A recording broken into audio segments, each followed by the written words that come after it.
ملاؤ. آپ ملیں گے؟ میں نے کہا تبلیغ والوں کو کام ہی ملنا ہے, ہم نے تو اپنا سودا بیچنا ہے بھائی. تو اس کو پیغام بھیجا, انہوں نے کہا, اس نے معذرت کر لی کہ میں نہیں مل سکتی. میں نے کہا تھا اس کو اس کے خامد کو لے آؤ میرے پاس لاؤ. انہوں نے کہا میں نہیں آ سکتا. میں نے کہا اچھا چلو میں آ جاؤں, مجھے اجازت ہے میں آ جاؤں. کہاں وہ آنا چاہتے ہیں تو آ جاؤں. میں چلا گیا جماعت کے ایک ساتھی کو ساتھ لے کر. میں نے کہا بیٹی آپ کو شادی مبارک ہو, اللہ تعالیٰ آپ کو اچھی ماں بنائے, اچھی بیوی بنائے. مجھے بہت خوشی ہوئی, آپ کا گھر آباد ہو گیا.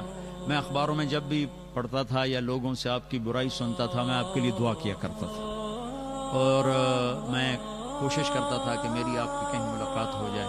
آج آپ کی میری ملاقات ہو گئی, اللہ آپ کو مبارک کرے. یہ میرے الفاظ تھے, شاید کوئی 2-4 اوپر نیچے. تو میں نے اس کی آنکھوں میں آنسو دیکھے. ہم اٹھ کے آ گئے. پھر میں چلا گیا جبوتی سے میں واپس آیا تو دونوں میاں بیوی خود ملنے آ گئے جہاں ہماری جماعت ٹھہر ہوئی تھی. کہنے کہ مولانا آپ نے میری زندگی بدل دی. میں نے کہا بیٹا میں نے تو کچھ نہیں, میں نے کچھ بھی نہیں کہا, کوئی نصیحت, کوئی جائز نہ جائز, میں نے تو تمہیں کچھ نہیں کہا. تم کہا نہیں, آپ نے مجھے بیٹی کہا. بیٹی, آپ جیسے لوگ میرے جیسی کو بیٹی کہہ سکتے ہیں؟ اور مجھے تو اس وقت نہیں پتا چلا کہ کیا اثر ہو رہا ہے, لیکن میں نے جب اس کو بیٹی کہا تو ایسے ہوئی. پہلے میں نے کہا شاید کوئی ویسے مومنٹ ہے. پھر تھوڑے بہت اس کی آنکھوں میں آنسو آ گئے, باتیں کرتے کرتے آنسو آ گئے. پھر دوسری ملاقات میں اس نے مجھے کہا میرے جیسیوں کو بیٹی کہا گیا تھا, ماں باپ ہی بیٹی کہنا چھوڑ دیتے ہیں, آپ نے مجھے بیٹی کہا, میری زندگی بدل گئی. میں نے اپنے خامن سے کہا تھا کہ میں فلمیں نہیں چھوڑوں گی, شادی میں کر رہی ہوں, لیکن ایک ملاقات کے بعد آج میں آپ سے وعدہ کرتی ہوں یہ دوپٹہ میرے سر پر ہے, یہ موت پہ اترے گا, یہ موت تک میرے سر پہ رہے گا, اب یہ نہیں اتر سکتا.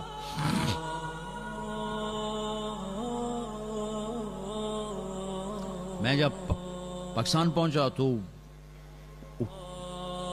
وہ لوگ پیچھے, آپ وینا ملک سے ملے, ایسی لڑکی. وہ ایک ٹی وی والوں نے مجھے ٹیلی فون پہ لے لیا, آپ اس سے ملے. یار میرے نبی نے گناہ سے نفرت سکھائی ہے, گناہگار سے نہیں. ہمیں گناہ سے نفرت ہے, گناہگار سے نہیں. ہمیں ظلم سے نفرت ہے, ظالم سے نہیں. ہمیں شراب سے نفرت ہے, شرابی سے نہیں. ہمیں فحاشی سے نفرت ہے, فحاشی کرنے والے سے نہیں. ہم تو کوشش کریں گے کہ اللہ پاک اس کو صحیح راستہ نصیب فرماتے.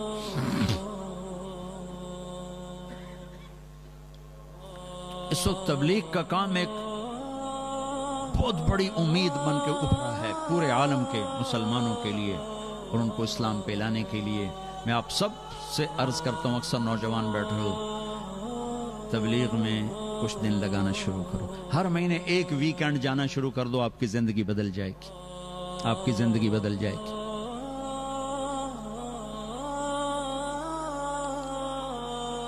نکلو گے تو تمہیں پتہ چلے گا, ورنہ تو غلط فہمی میں آدمی کیا کچھ نہیں کرتا.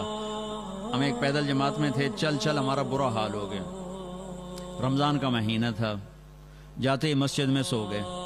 آنکھ کھل گئی میری تو 8-10 نوجوان کلہاڑے, چھرے, برچھے لے کے کھڑے ہوئے, اور ہمارے امیر تھے اردو سپیکنگ, وہ مجھ سے پہلے اٹھے بیٹھے تھے. میری آنکھ کھلی, میری زبان جانگلی ہے.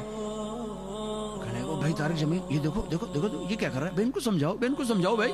میں نے کہا میر صاحب کلمہ پڑھو, لگتا ہے شہادت آ گئی. میں کہا بھائی گل تو سنو, تسی چھرے چلاتے آ گئے ہو, پہلے گل تو سنو, ساڑی اسی ہائیں کون, پیچھے آپ چاہے وڈو چاہے ٹکو, گل تو سنو. وہ ایک دوسرے کو دیکھنے لگے جیسے سوال کر رہے ہوں. بیچ میں 1-2 بول پڑے, سچ آندا ہے, سنیے تو صحیح آندے کی ہے. وہ آ کے بیٹھ گئے ایسے بڑے سخت ہو پکڑ کے چھرے.